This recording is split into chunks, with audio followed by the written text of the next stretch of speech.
So hopefully you guys can hear me because right now my reefer is running. But basically, as you can see in that clipping that I show you earlier, that was a rookie mistake that I made. I think that the first one was back in March, and then the second one was about maybe 2 months ago or so, I'd say. And I'll tell you guys what happened. The first one, that was in Texas. That was back in March. Basically, I was making this turn. I wasn't focused. I was trying to get a hold of the payroll department at the company I'm working for, because something was going on with my check. And so I was trying to get a hold of them, and I couldn't get a hold of them. I've been calling them for like a really long time. And finally, when I got the lady on the phone, I was making that turn, you know what I mean? So she picked up, I was on my headset, and she's like, "Hello, can you hear me?" And I was like, yeah, you can hear me? And so I started focusing on the phone call while making the turn. And once she picked up the phone, in the middle of the turn, I like slowed the truck down. I came to a complete stop. Basically, when I got up on the banking, I came to a complete stop. You know what I mean? I stopped for about a second, maybe like I stopped for like 2 seconds, and then that's where I basically went wrong. You know what I mean? That's the mistake that I made, because it was at one, I should have used up more space. Like I said, I just wasn't focused, honestly. You know what I mean? And so I got stuck across the street.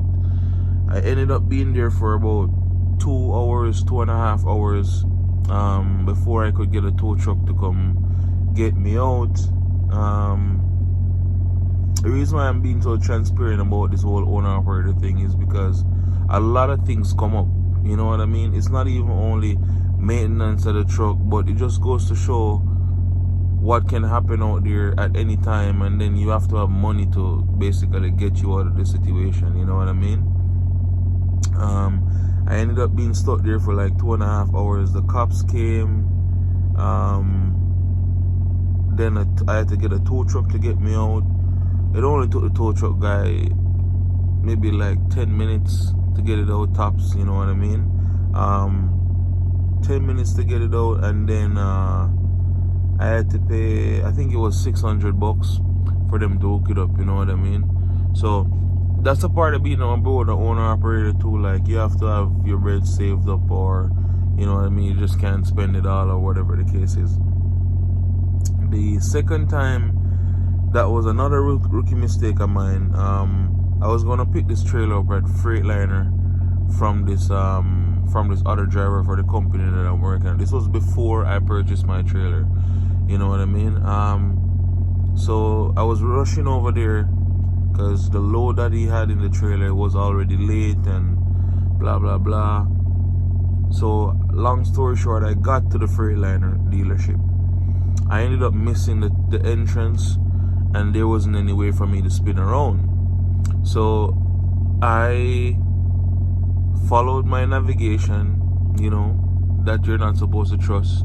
I followed it through this road that I'm not supposed to go on, right? And so I came to that turn right there.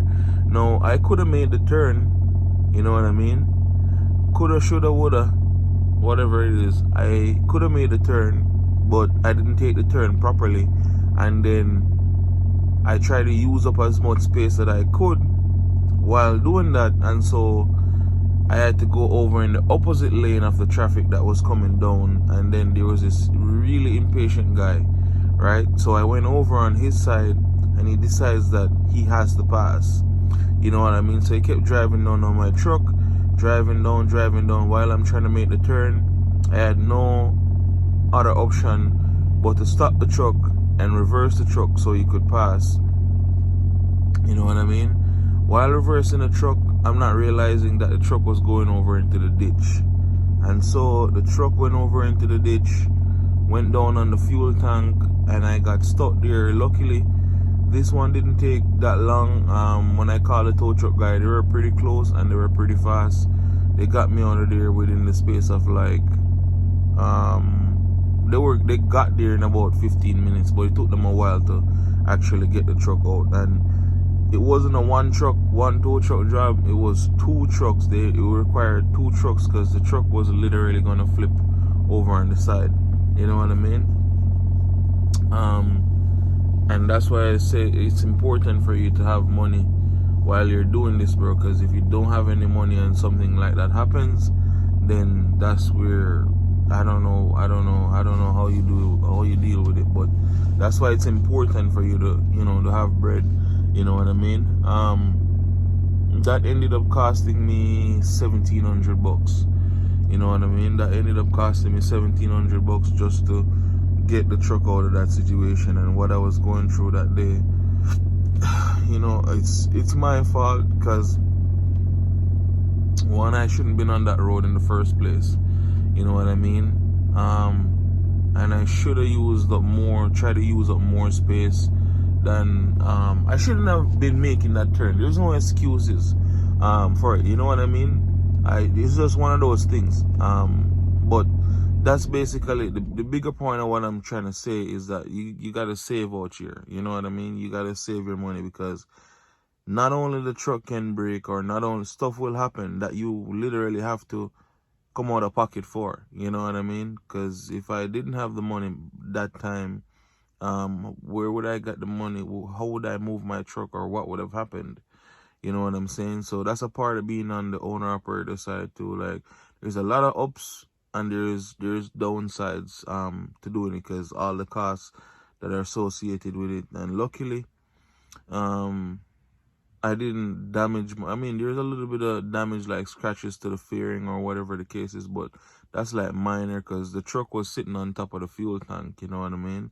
That's what I was more so worried about. And so when they pulled, one tow truck had to pull the front of the truck, while the other one hooked up to the trailer and basically swing the trailer to the opposite side so they could get it out. And the truck was basically laying on the fuel tank and they were pulling it on the fuel tank. So luckily it didn't pop the fuel tank, or, you know, I didn't have any a lot like bigger damages to the truck or whatever the case is, thankfully, you know what I mean?